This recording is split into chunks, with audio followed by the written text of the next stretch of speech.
Yes, alhamdulillah gak jadi sedih dan menangis. Justru bisa tambah bahagia. Walau imbang lawan Laos 3-3 tadi malam, Timnas Indonesia tetap dinyatakan lolos semifinal Piala AFF 2024. Gak perlu repot-repot kalahkan Vietnam besok Minggu. Asalkan begini. Penasaran dengan hitungannya? Simak ulasannya berikut ini. Wasit Hiroki Kasahara mengaku salah ambil keputusan keliru dan ia dengan sadar lapor ke Komite Banding AFF untuk menganulir dan membatalkan gol ketiga Laos yang tampak sudah melewati garis keluar lapangan. AFF langsung adakan rapat mendadak dan mengambil keputusan laga tadi malam dimenangkan Indonesia dengan skor 3-2. Jadi dua harapanku. Di sisi lain ini kronologi kejadian VAR soal gol ketiga Laos. Tonton video ini sampai selesai. Yes, mantap, alhamdulillah, ini benar-benar kabar super bahagia. Kevin Dix back Timnas Indonesia bawa timnya gegerkan Eropa tadi malam. Nama Timnas Indonesia seketika viral di daratan Eropa. Kevin Dix sampai cetak gol mematikan dan bawa timnya menang mantap. Penasaran dengan kronologinya? Simak ulasannya berikut ini. Shin Tae-yong langsung ambil keputusan coret Robby Darwish, Arkan Fikri, dan Kakang Rudianto. Seketika langsung panggil Ramadan Sananta, Rizky Ridho, dan Hernando Ari untuk didaftarkan dalam skuad Timnas Indonesia yang akan bertanding melawan Vietnam demi menjaga asa lolos semifinal Piala AFF 2024. Jadi tuntutanku, di sisi lain PSSI ternyata sudah siapkan venue laga semifinal Piala AFF di Indonesia. Wah, kejutan apa ini? Simak fakta bahagianya di sini. Hahaha, benar juga dan masuk akal. Marcelino Ferdinand sengaja mencari kartu merah karena gak sudi tampil lawan Vietnam hari Minggu besok daripada beresiko cedera parah yang bisa ganggu skuad utama kualifikasi Piala Dunia 2026, jadi dugaanku. Di sisi lain ini kabar terbaru soal Marcelino yang bisa kejutkan publik. Simak berita selengkapnya di sini. Timnas Malaysia mengundurkan diri dari Piala AFF 2024. Usai ramai-ramai ditinggal pemainnya kembali ke klubnya masing-masing. Dan kena badai cedera usai menang susah payah melawan Timor Leste, jadi harapanku karena pemainnya menipis dan seakan tidak punya daya lagi untuk bersaing. Apa yang sebenarnya terjadi? Tonton ulasannya sampai tuntas. Gak habis pikir dah, ini pelatih maunya apa sih? Pemain Laos terbukti bermain kasar dan tarkam tadi malam. Bisa-bisanya pelatih Laos asal Korea Ha Hyuk-jun malah ngomong begini ke publik. Fans Garuda yang awalnya sedih dan kecewa bisa mendadak tertawa terbahak-bahak mendengarnya. Penasaran? Simak video sampai selesai. Ivar Jenner dan Justin Hubner tiba di Indonesia usai laga tadi malam Timnas Indonesia melawan Laos di Piala AFF 2024. Disiapkan langsung untuk melawan Vietnam di laga ketiga fase grup, jadi harapanku usai PSSI menyisikan 2 slot nomor punggung ini. Apakah ini kejutan besar yang akan segera terjadi? Simak detail lengkapnya berikut ini. Alhamdulillah, kabar gembira untuk semua pendukung fans Timnas Indonesia. Walau imbang lawan Laos tadi malam, Presiden ke-7 Joko Widodo ternyata hadir menyaksikan langsung pertandingan di Stadion Manahan Solo. Bahkan ia sampai ngomong begini ke publik usai laga. Semuanya bisa lega dan kagum melihatnya. Berikut ulasan selengkapnya. Yes, doa sebagian besar publik tanah air terkabul. Tepat tadi malam, Shin Tae-yong terang-terangan permalukan AFF di depan publik sampai bawa-bawa unsur nyawa dan kematian. Waduh, memangnya apa yang ia sampaikan sebenarnya? Bikin heboh Asia saja. Saksikan semuanya hanya di sini. Yes, satu Indonesia dibuat lega dan tenang. Tepat tadi malam juga, Ketum PSSI Erick Thohir langsung ambil keputusan brilian begini walaupun Timnas Indonesia ditahan imbang melawan Laos. Langsung angka mental juara tim Garuda Muda. Apa langkah yang diambil mantan bos Inter Milan tersebut? Ini ulasan detailnya. Banyak yang nggak tahu. Gemparkan dunia tepat tadi malam. Skuad Timnas Indonesia di luar dugaan hancurkan Timnas Brasil dengan skor 2-0 di laga final Piala Dunia 2024. Semuanya auto bersorak gembira mendengar Timnas Indonesia juara Piala Dunia. Wow, ini kronologi selengkapnya. Sebelum video kita mulai, buat kamu yang mau beli jersey Timnas Indonesia, caranya gampang banget. Kamu langsung hubungi nomor WhatsApp yang ada di gambar ini, atau bisa langsung klik link pembelian yang ada di deskripsi video ini ya. Mumpung lagi promo gratis ongkir ke seluruh Indonesia. Buruan sebelum kehabisan. Sebelum dimulai pembahasan, mohon bantuannya untuk subscribe channel ini, agar tidak ketinggalan info Timnas Indonesia. Yes, alhamdulillah gak jadi sedih dan menangis. Justru bisa tambah bahagia. Walau imbang lawan Laos 3-3 tadi malam, Timnas Indonesia tetap dinyatakan lolos semifinal Piala AFF 2024. Gak perlu repot-repot kalahkan Vietnam besok Minggu. Asalkan begini. Penasaran dengan hitungannya? Simak ulasannya berikut ini. Hasil imbang yang diraih Timnas Indonesia baru-baru ini telah mengangkat mereka ke puncak klasemen grup B Piala AFF 2024 dengan torehan 4 angka. Kini Indonesia unggul 1 poin dari Vietnam dan Singapura yang masing-masing berada di posisi kedua dan ketiga.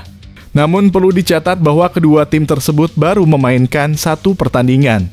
Lalu bagaimana caranya agar Timnas Indonesia bisa finish di 2 besar dan memastikan tiket ke semifinal Piala AFF 2024? Jawabannya adalah dengan meraih minimal 4 poin dari 2 laga sisa. Timnas Indonesia akan bertandang ke markas Vietnam pada 15 Desember 2024 dan kemudian menjamu Filipina pada 21 Desember 2024.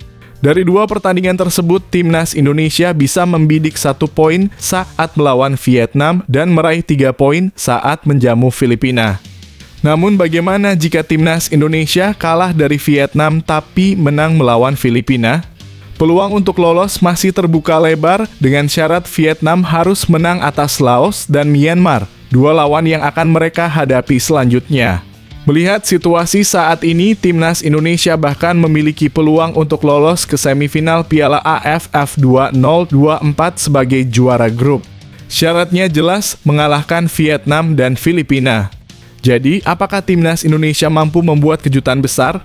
Tulis pendapat kalian di kolom komentar. Wasit Hiroki Kasahara mengaku salah ambil keputusan keliru dan ia dengan sadar lapor ke Komite Banding AFF untuk menganulir dan membatalkan gol ketiga Laos yang tampak sudah melewati garis keluar lapangan. AFF langsung adakan rapat mendadak dan mengambil keputusan laga tadi malam dimenangkan Indonesia dengan skor 3-2. Jadi 2 harapanku. Di sisi lain ini kronologi kejadian VAR soal gol ketiga Laos. Tonton video ini sampai selesai. Wasit Hiroki Kasahara menuai sorotan setelah dianggap merampok kemenangan Timnas Indonesia lantaran menyahkan gol ketiga Laos yang dicetak oleh Peter Panthavong. Apakah video assistant referee tak berfungsi dalam laga ini? Kejadian kontroversial terjadi di menit ke-77 saat Laos berhasil menyamakan kedudukan menjadi 3-3.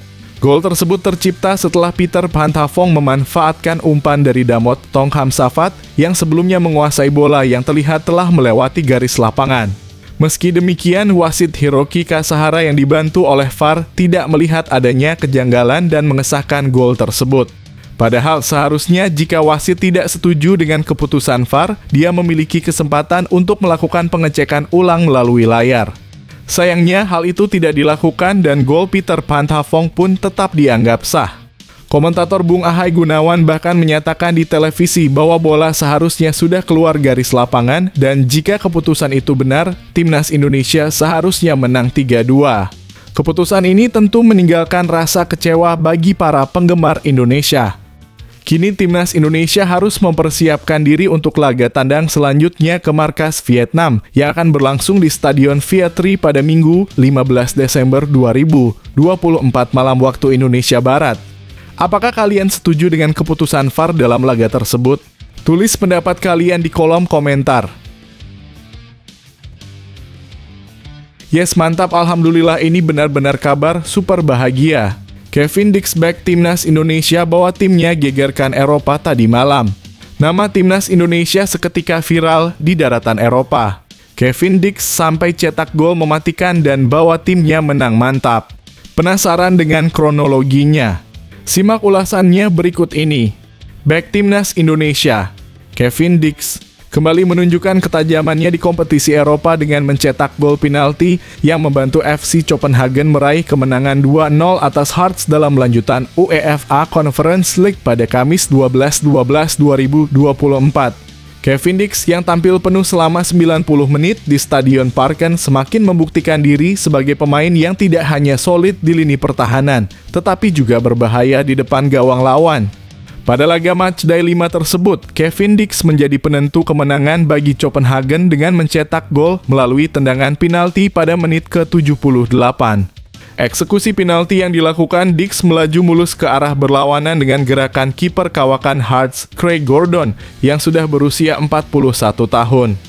Penalti diberikan setelah Amin Ciyakha dijatuhkan pemain lawan di area terlarang, meskipun awalnya wasit Andrea Colombo asal Italia tidak menganggap itu sebuah pelanggaran. Keputusan wasit kemudian dianulir melalui VAR yang memberi kesempatan Dix untuk mengeksekusi penalti dengan tenang.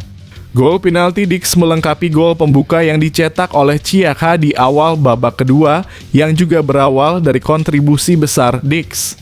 Dengan aksi sprint luar biasa, Dix menerobos barikade pemain lawan dan masuk ke dalam kotak penalti, membuka ruang bagi Ciyakha untuk mencetak gol. Dengan gol penalti ini, Kevin Dix sudah mengumpulkan 9 gol dari 30 pertandingan lintas kompetisi musim ini, sebuah rapor yang mengesankan untuk seorang pemain bertahan.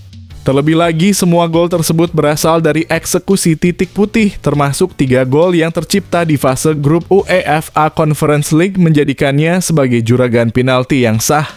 Kiprah Kevin Dix di Eropa makin membanggakan dan kontribusinya untuk FC Copenhagen semakin tak terbantahkan. Apakah kalian terkejut dengan pencapaian Dix sebagai back yang juga jago mengeksekusi penalti? Tulis pendapat kalian di kolom komentar. Sintayong langsung ambil keputusan coret Robby Darwish, Arkan Fikri, dan Kakang Rudianto. Seketika langsung panggil Ramadan Sananta, Rizky Ridho, dan Hernando Ari untuk didaftarkan dalam skuad timnas Indonesia yang akan bertanding melawan Vietnam demi menjaga asa lolos semifinal Piala AFF 2024. Jadi tuntutanku, di sisi lain, PSSI ternyata sudah siapkan venue laga semifinal Piala AFF di Indonesia. Wah, kejutan apa ini? Simak fakta bahagianya di sini. PSSI telah resmi menyiapkan Stadion Pakansari sebagai venue pertandingan timnas Indonesia, sebuah keputusan yang diungkapkan langsung oleh Sekretaris Jenderal PSSI, Yunus Nusi. Alasan utama dibalik pemilihan stadion ini adalah kualitas rumput yang dinilai sangat bagus dan mendukung performa para pemain. Mudah-mudahan, insya Allah kita doakan mereka lolos. Kita siapkan di Stadion Pakansari, ujar Yunus Nusi, menegaskan kesiapan PSSI untuk mendukung timnas Indonesia. Selain itu, Yunus Nusi juga menjelaskan bahwa Stadion Gelora Bung Karno tidak bisa digunakan untuk pertandingan ini karena sedang dalam proses perbaikan rumput. GBK memang merupakan stadion yang sering dipilih untuk pertandingan besar, namun saat ini sedang dalam tahap renovasi untuk meningkatkan kualitas lapangan. PSSI juga mempertimbangkan Stadion Gelora Bung Tomo di Surabaya sebagai alternatif. Tetapi stadion tersebut ternyata sudah dipakai untuk laga kandang Persebaya Surabaya di Liga 1 2024-2025, sehingga tidak memungkinkan untuk digunakan dalam pertandingan timnas Indonesia. Kita berharap mereka di sana Pakansari karena home away juga. Jadi, dari Jakarta, away-nya kemana kita belum tahu. Mudah-mudahan mereka di sana. Lanjut Yunus Nusi memberi gambaran tentang alasan pemilihan Stadion Pakansari. yang relatif lebih mudah diakses dan dapat memberi kenyamanan bagi para pemain dan pendukung Timnas Indonesia. Dengan persiapan yang matang ini, PSSI berharap Timnas Indonesia bisa tampil maksimal di Stadion Pakansari. Lantas, bagaimana menurut kalian tentang keputusan PSSI ini? Apakah stadion ini akan memberikan keuntungan bagi Timnas Indonesia? Tulis pendapat kalian di kolom komentar. Hahaha, benar juga dan masuk akal. Marcelino Ferdinand sengaja mencari kartu merah karena gak sudi tampil lawan Vietnam hari Minggu besok daripada beresiko cedera parah yang bisa ganggu skuad utama kualifikasi Piala Dunia 2026, jadi dugaanku. Di sisi lain ini kabar terbaru soal Marcelino yang bisa kejutkan publik. Simak berita selengkapnya di sini. Dalam laga yang berakhir dengan skor 3-3, Marcelino Ferdinand tampil sebagai starter dan memberikan sorotan besar. Di babak pertama, pemain muda asal Oxford United ini mendapat kartu kuning setelah dengan sengaja menarik pemain Laos. Namun insiden yang lebih kontroversial terjadi di babak kedua, tepatnya di menit ke-69 ketika Marcelino melakukan tackle dua kaki terhadap pemain Laos. Wasit Hiroki Kasahara yang memimpin pertandingan pun langsung mengeluarkan kartu merah untuk gelandang berusia 20 tahun tersebut. Penampilan Marcelino hari ini terburuknya, ujar pelatih Timnas Indonesia, Shin Tae-yong, dengan nada kecewa dalam konferensi pers setelah pertandingan. Namun, bukan hanya Marcelino yang mendapat perhatian. Shin Tae-yong juga menyoroti performa para pemain lain yang dinilai kurang maksimal. Ia mencatat bahwa Arkan Fikri dan kawan-kawan seringkali melakukan kesalahan dalam melepaskan umpan. Kedua tim Indonesia maupun Laos bekerja maksimal, tetapi dengan kesalahan kami, itu yang membuat kami kemasukan gol. Semua gol Laos terjadi akibat kesalahan kami ditambah pass miss yang menjadi penyebab pertandingan ini berakhir imbang, sangat disayangkan, tambah pelatih asal Korea Selatan tersebut. Meskipun hasil imbang ini membawa Timnas Indonesia ke posisi puncak klasemen sementara grup B dengan koleksi 4 poin, posisi tersebut masih cukup rawan tergeser. Timnas Indonesia hanya unggul 1 poin dari Vietnam di posisi kedua, tim yang baru melakoni 1 pertandingan. Hasil ini membuat pertandingan berikutnya semakin krusial mengingat betapa ketatnya persaingan di grup ini. Bagaimana menurut kalian tentang performa Timnas Indonesia di laga ini? Apakah kalian setuju dengan penilaian Shin Tae-yong terhadap Marcelino dan para pemain lainnya? Tulis pendapat kalian di kolom komentar. Timnas Malaysia mengundurkan diri dari Piala AFF 2024. Usai ramai-ramai ditinggal pemainnya kembali ke klubnya masing-masing. Dan kena badai cedera usai menang susah payah melawan Timor Leste jadi harapanku karena pemainnya menipis dan seakan tidak punya daya lagi untuk bersaing. Apa yang sebenarnya terjadi? Tonton ulasannya sampai tuntas. Timnas Malaysia menghadapi situasi yang tidak biasa dalam persiapan mereka menghadapi Piala AFF 2024. 4 pemain yakni Dominic Tan, Daniel Ting, Stuart Wilkin, dan Darren Lock terpaksa kembali ke klub masing-masing sebelum laga melawan Thailand. Keputusan ini disampaikan langsung oleh Sekretaris Jenderal Asosiasi Sepak Bola Malaysia, Datuk Nur Azman Rahman, yang mengonfirmasi bahwa selain keempat pemain tersebut, semua pemain lainnya sudah berangkat ke Thailand pada Kamis pagi. Pemain sudah berangkat pagi tadi. Ada beberapa pemain yang tak ikut, 4 pemain dari Sabah, ujar Azman, yang kemudian menambahkan bahwa pemain dari Selangor, Penang, dan beberapa tim lainnya tetap ikut dalam perjalanan ke Thailand. Kami memahami situasi pemain harus mengikuti klub, karena klub telah membantu kami, jadi kami juga membantu klub, itu saja, lanjutnya. Vicente mengeluhkan situasi ini yang menurutnya bisa mengganggu fokus para pemain. Sulit bagi para pemain untuk fokus pada turnamen bersama Harimau Malaya ketika klub memanggil mereka pulang, ungkap Vicente.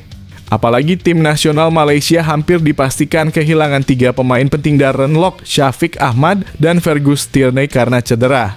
Kami mungkin kehilangan 3 pemain karena cedera setelah pertandingan melawan Timor Leste, kata Vicente yang juga mengakui tantangan besar yang harus dihadapi oleh timnya. Meskipun situasi ini tidak ideal, Vicente berusaha untuk tetap optimistis. Sangat sulit bagi para pemain, namun mereka tetap berusaha sebaik mungkin dalam kondisi seperti ini. Kami harus menghadapi kenyataan dan masih mempunyai peluang untuk melaju ke babak berikutnya, ujarnya. Ini bukan situasi yang baik, tapi siapapun yang berangkat ke Thailand pasti akan memberikan yang terbaik, tegasnya menutup pernyataan dengan harapan bahwa skuad yang tersisa tetap bisa tampil maksimal. Tulis pendapat kalian di kolom komentar. Gak habis pikir dah, ini pelatih maunya apa sih? Pemain Laos terbukti bermain kasar dan tarkam tadi malam. Bisa-bisanya pelatih Laos asal Korea Ha Hyok-jun malah ngomong begini ke publik. Fans Garuda yang awalnya sedih dan kecewa bisa mendadak tertawa terbahak-bahak mendengarnya. Penasaran? Simak video sampai selesai. Ha Hyok-jun, pelatih timnas Laos, memberikan pujian terhadap penampilan timnya dalam laga melawan timnas Indonesia yang berakhir imbang 3-3. Menurut saya, kami bermain sangat baik melawan Indonesia. Bagi saya, ini adalah turnamen pertama bersama tim nasional Laos, ujarnya dengan bangga saat konferensi pers setelah pertandingan. Pelatih asal Korea Selatan itu juga menjelaskan bahwa timnya tampil lebih percaya diri melawan Indonesia karena ini adalah laga kedua mereka di Piala AFF 2024. Ia mengakui bahwa pada laga pertama melawan Vietnam, para pemainnya masih tertekan dan gugup. Pada pertandingan pertama banyak pemain yang sangat gugup. Para pemain lebih tegang untuk pertandingan pertama, kata Ha Hyok-jun. Ia juga menambahkan bahwa Vietnam merupakan tim yang sangat kuat yang membuat laga pertama semakin sulit. Vietnam juga merupakan tim yang sangat kuat, ujarnya, menggambarkan tantangan besar yang dihadapi Laos. Namun setelah pertandingan pertama, Ha Hyok-jun melihat perubahan positif pada mentalitas para pemainnya. Tetapi setelah pertandingan pertama, para pemain lebih rileks, lebih percaya diri bermain melawan Indonesia. Itu mengapa hasilnya lebih baik, jelasnya. Dengan peningkatan kepercayaan diri yang terlihat, Laos mampu memberikan perlawanan yang cukup sengit terhadap Indonesia. Bagaimana menurut kalian, apakah Laos semakin sulit dihadapi ke depannya? Tulis pendapat kalian di kolom komentar. Ivar Jenner dan Justin Hubner tiba di Indonesia usai laga tadi malam timnas Indonesia melawan Laos di Piala AFF 2024. Disiapkan langsung untuk melawan Vietnam di laga ketiga fase grup, jadi harapanku usai PSSI menyisihkan 2 slot nomor punggung ini. Apakah ini kejutan besar yang akan segera terjadi? Simak detail lengkapnya berikut ini.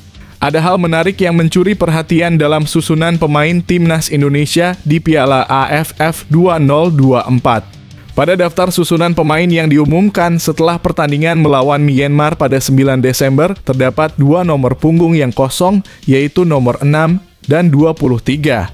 Hal ini menimbulkan spekulasi bahwa nomor-nomor tersebut mungkin akan dipakai oleh 2 pemain yang sebelumnya dipanggil oleh pelatih Shin Tae-yong, yaitu Ivar Jenner dan Justin Hubner. Timnas Indonesia memang membawa 24 pemain untuk fase grup Piala AFF 2024, meskipun regulasi memungkinkan mereka mendaftarkan hingga 26 pemain. Namun di susunan pemain yang dipublikasikan, kiper Erlangga Setio tidak tercantum dan nomor punggung 6 serta 23 dibiarkan kosong. Ivar Jenner yang biasanya mengenakan nomor 6 dan Justin Hubner yang memakai nomor 23 sebelumnya memang sudah dipanggil oleh Shin Tae-yong untuk bergabung dengan tim. Lalu apakah ini berarti kedua pemain tersebut akan bergabung setelah fase grup? Menanggapi pertanyaan ini, Arya Sinulinga, anggota EXCO PSSI, memberikan klarifikasi. Kita tunggu saja, komunikasi tetap berjalan. Namun keputusan ada di klub, ujar Arya yang menyiratkan bahwa keputusan final mengenai kehadiran Jenner dan Hubner akan bergantung pada izin dari klub masing-masing. Menarik untuk ditunggu apakah Ivar Jenner dan Justin Hubner akan segera bergabung dengan timnas Indonesia setelah fase grup atau tidak. Hal ini tentu akan menambah kekuatan skuad Garuda dalam perjalanan mereka menuju babak selanjutnya di Piala AFF 2024. Bagaimana menurut kalian? Apakah timnas Indonesia membutuhkan tambahan kekuatan dari Jenner dan Hubner? Tulis pendapat kalian di kolom komentar. Alhamdulillah, kabar gembira untuk semua pendukung fans timnas Indonesia. Walau imbang lawan Laos tadi malam, Presiden ke-7 Joko Widodo ternyata hadir menyaksikan langsung pertandingan di Stadion Manahan Solo. Bahkan ia sampai ngomong begini ke publik usai laga. Semuanya bisa lega dan kagum melihatnya. Berikut ulasan selengkapnya. Presiden Joko Widodo yang menyaksikan langsung pertandingan antara Timnas Indonesia melawan Laos tetap memberikan penilaian positif meskipun hasil yang didapatkan tidak sesuai harapan.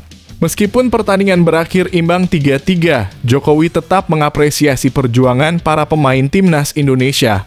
Sudah berjuang semuanya, ujar Jokowi kepada awak media, termasuk bolasport.com sambil memasuki mobil setelah menyaksikan laga di Stadion Manahan Solo, Kamis (12 Desember 2024).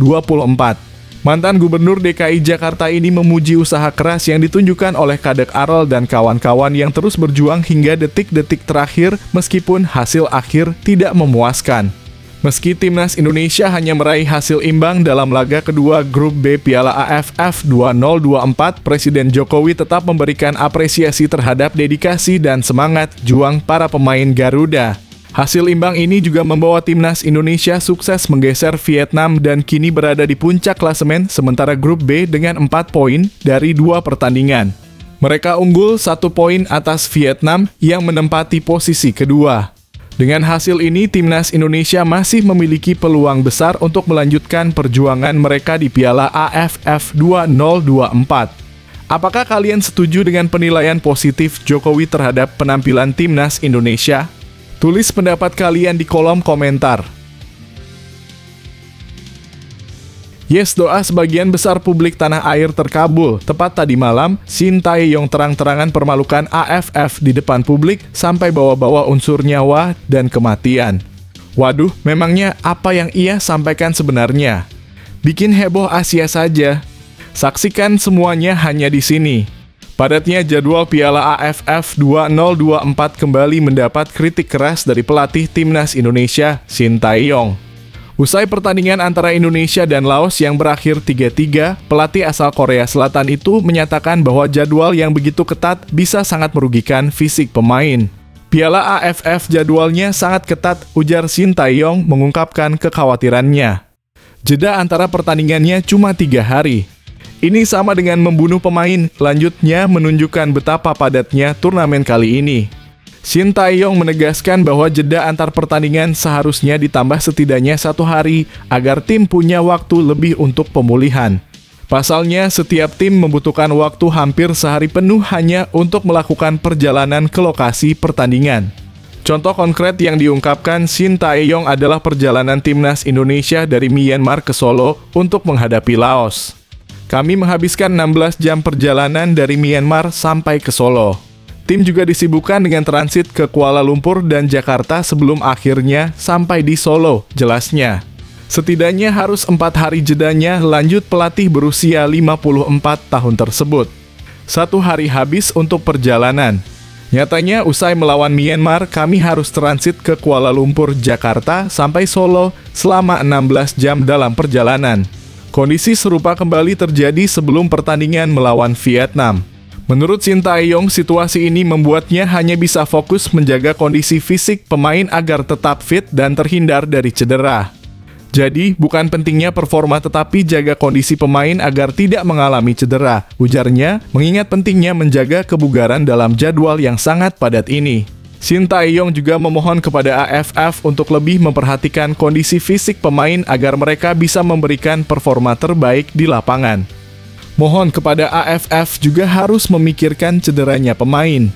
Juga harus memikirkan bagaimana agar pemain bisa memberikan performa terbaik kepada fans yang menyaksikan turnamen Piala AFF ini, tutupnya. Kritik ini membuka diskusi tentang pentingnya keseimbangan antara jadwal kompetisi dan kesehatan pemain. Bagaimana menurut kalian? Apakah jadwal Piala AFF 2024 terlalu padat? Tulis pendapat kalian di kolom komentar. Yes, 1 Indonesia dibuat lega dan tenang. Tepat tadi malam juga, Ketum PSSI Erick Thohir langsung ambil keputusan brilian begini walaupun Timnas Indonesia ditahan imbang melawan Laos. Langsung angka mental juara tim Garuda Muda. Apa langkah yang diambil mantan bos Inter Milan tersebut? Ini ulasan detailnya. Ketua Umum PSSI Erick Thohir mengakui bahwa hasil imbang yang didapatkan Timnas Indonesia saat menghadapi Laos di Piala AFF 2024 tidak sesuai dengan harapannya. Meskipun demikian, Erick tetap memberikan apresiasi terhadap perjuangan para pemain. Menurutnya, Timnas Indonesia yang sempat tertinggal 2 kali namun berhasil menyamakan kedudukan dan bahkan sempat unggul seharusnya bisa meraih hasil yang lebih baik. 2 kali tertinggal, 2 kali bangkit, bermain dengan 10 pemain dan tetap fight hingga peluit akhir meski seharusnya kita bisa meraih hasil lebih baik, ujar Erick Thohir menanggapi pertandingan tersebut. Mantan pemilik Inter Milan itu mengakui bahwa skor imbang ini bukan yang diinginkan, namun dia meminta semua supporter untuk tetap memberikan dukungan kepada skuad Garuda. Erick juga memuji semangat juang yang ditunjukkan oleh Asnawi Mangkualam dan rekan-rekannya yang sudah berusaha keras hingga akhir pertandingan. Bukan hasil yang kita inginkan, tetapi kita harus dukung Timnas Indonesia yang sudah berjuang sepenuh hati, kata Erick Thohir. Semangat untuk pertandingan berikutnya, tambahnya mengajak seluruh supporter untuk tetap memberikan dukungan kepada Timnas Indonesia agar terus bersemangat menghadapi laga-laga selanjutnya. Apakah kalian setuju dengan pernyataan Erick Thohir? Bagaimana menurut kalian mengenai perjuangan Timnas Indonesia di laga ini? Tulis pendapat kalian di kolom komentar. Banyak yang nggak tahu. Gemparkan dunia tepat tadi malam. Skuad Timnas Indonesia di luar dugaan hancurkan Timnas Brasil dengan skor 2-0 di laga final Piala Dunia 2024. Semuanya auto bersorak gembira mendengar Timnas Indonesia juara Piala Dunia. Wow, ini kronologi selengkapnya. Indonesia resmi mencatatkan sejarah gemilang di dunia esports dengan menjadi juara dunia Piala Dunia eFootball 2024. Timnas Indonesia yang diperkuat oleh Elga Cahya, Rizky Faidan, dan M. Akbar Paudie berhasil mengalahkan Brasil di final yang berlangsung pada Kamis 12/12/2024 malam waktu Indonesia Barat di Riyadh, Arab Saudi. Keberhasilan ini menjadi pencapaian pertama bagi Timnas Indonesia di turnamen eFootball yang diselenggarakan oleh FIFA, menambah kebanggaan di dunia esports Indonesia. Lebih luar biasa lagi, kemenangan ini juga mengukuhkan Indonesia sebagai juara dunia di game eFootball untuk konsol. Setelah sebelumnya Ihsan Taufik dan Manar Hidayat meraih gelar juara dunia di game Football Manager FIFA 2024. Dengan pencapaian ini, Indonesia berhasil mengawinkan 2 gelar juara dunia dalam cabang esports yang berbeda. Di final, Timnas Indonesia tampil luar biasa dengan mengalahkan Brasil dengan skor agregat 4-2. Pada leg pertama, mereka menang 2-1, kemudian mengulang kemenangan serupa di leg kedua, memastikan gelar juara dunia pertama mereka. Elga Cahya, Rizky Faidan, dan M. Akbar Paudie menunjukkan permainan yang solid dan penuh strategi membawa Indonesia meraih kemenangan bersejarah ini. Dengan kemenangan ini, Timnas Indonesia di eFootball tidak hanya mencatatkan nama mereka di kancah dunia, tetapi juga menginspirasi generasi muda untuk berprestasi di bidang esports. Apakah kalian terkejut dengan pencapaian luar biasa ini? Bagaimana menurut kalian, apakah Indonesia bisa mempertahankan dominasinya di ajang esports internasional? Tulis pendapat kalian di kolom komentar.